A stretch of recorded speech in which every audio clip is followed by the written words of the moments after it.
সাম্রাজ্যবাদের বিরুদ্ধে সাম্রাজ্যবাদের বিরুদ্ধে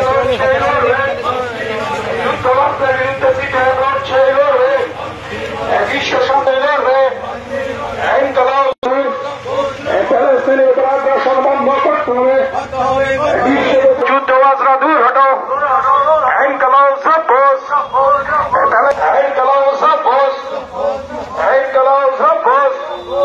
সারা দেশব্যাপী প্যালেস্টাইন সংহতি দিবস পালন করুন।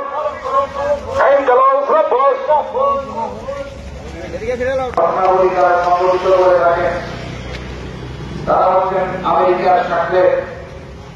আমেরিকা সারা পৃথিবীকে তার দাদাগিরিকে বজায় রাখার জন্য তারা এই ধরনের দেশগুলোকে ব্যবহার করে এবং সেদিক থেকে ইসরায়েল হচ্ছে একটি অন্যতম দেশ যাদেরকে প্রতিনিয়ত বিভিন্ন দেশের বিরুদ্ধে এড়িয়ে দেওয়া হয় তার স্বার্থ চরিতার্থ করার জন্য এবং একটা যুদ্ধের উন্মাদনা সেখানে তৈরি করা হয়। আপনারা দেখেছেন এটা শুধু একটি ঘটনা সেখানে নয়, সারা পৃথিবীব্যাপী এই ধরনের বিভিন্ন দেশের উপরে একটা যুদ্ধ চাপিয়ে দিয়ে একটা অস্থির পরিবেশ তারা তৈরি করতে চাইছে। এটা হচ্ছে একটা সাম্রাজ্যবাদী চক্রান্ত। এর বিরুদ্ধে আমরা যুদ্ধের বিরুদ্ধে আমরা লড়াই করছি এবং সাম্রাজ্যবাদের বিরুদ্ধে আমরা কথা বলি। ইরানি দেখেছেন সেখানে ইরানের উপরে একটা বিভৎস আক্রমণ সংগঠিত করেছে। ইরানের রাষ্ট্রপ্রধান তারাও এই যুদ্ধ অবতীর্ণ হয়েছে, পাল্টা জবাব দেওয়ার জন্য তারাও সেখানে চেষ্টা করছে। কিছুদিন আগে এটা দেখেছেন ভারত পাকিস্তান তার একটা যুদ্ধ অবতীর্ণ হয়েছিল। পাকিস্তান যেমন তার সাম্রাজ্যবাদের বদল নিয়ে তারা যেমন তাদের সন্ত্রাসবাদীদের ব্যবহার করছে আমাদের দেশের শান্তি বিনষ্ট করার জন্য, তেমনি ভারতও তাকে নিয়ে খেলার চেষ্টা করে। তার বিভিন্ন দিক থেকে আমাদের দেশের ভেতরে একটা অস্থির পরিবেশের বিনিময় সেখানে তৈরি হয়েছিল। দিল্লি সেখানে বেড়ে চলছে। সংখ্যাটা আগে আমাদের যা ছিল সকালবেলা পত্রিকা পড়লাম সেটা অনেক বেড়ে গেছে। স্কুল, শরণার্থী শিবির, হাসপাতাল, গুরুত্বপূর্ণ পরিকাঠামোকে উদ্দেশ্য প্রণোদিতভাবে ধ্বংস করা হচ্ছে।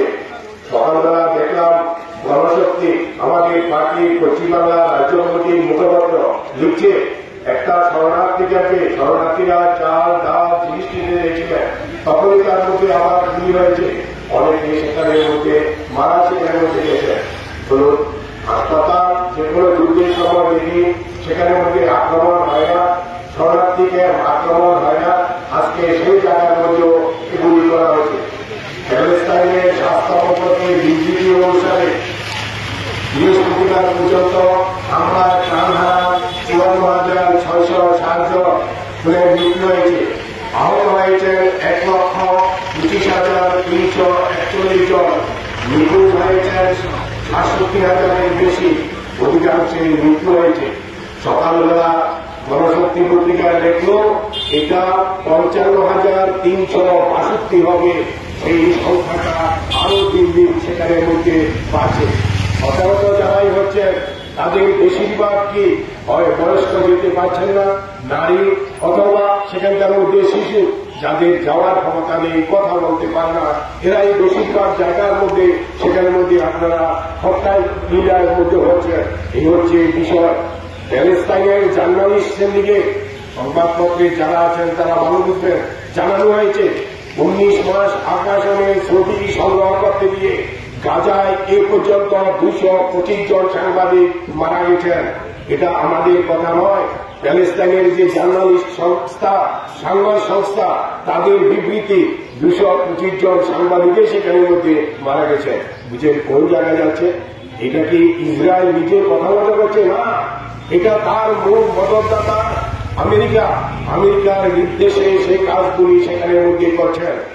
আমরা লক্ষ্য করেছি ইসরায়েলের সেনাবাহিনী জোর করে 5টি সংবাদ মাধ্যম, 12টি ছাপাখানা বন্ধ করে দেওয়া হয়েছে, যাতে কোনো কিছু ছাপা না হয়, যেতে না পারে, এবং সংবাদ যাতে প্রকাশিত হয়ে মানুষের কাছে সবটা যেতে না পারে সেই ব্যবস্থা করা হয়েছিল। কোন জায়গায় গেছে সেটা বুঝার চেষ্টা করুন। উত্তর গাজা আল আহলি হাসপাতালে ইসরায়েলের বায়ুসেনা বোমা বর্ষণে 3 জন সাংবাদিকের মৃত্যু হয়েছে। এছাড়া প্রাণ হারিয়েছেন আরো বিভিন্ন সময়ের মধ্যে অনেকে। বামপন্থী দলগুলি এই সমস্ত ঘটনার নিন্দা করে। সাংবাদিকেরা যে কোনো পরিস্থিতিতে যে কোনো জায়গায় গিয়ে সংগ্রহ সেই জায়গা পর্যন্ত আক্রমণ হয়েছে।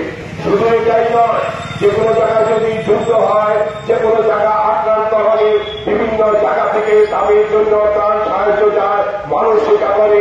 এটা মানবিক অধিকার, এটা মানবিক তার দায়িত্ব, সেটা পালন করে।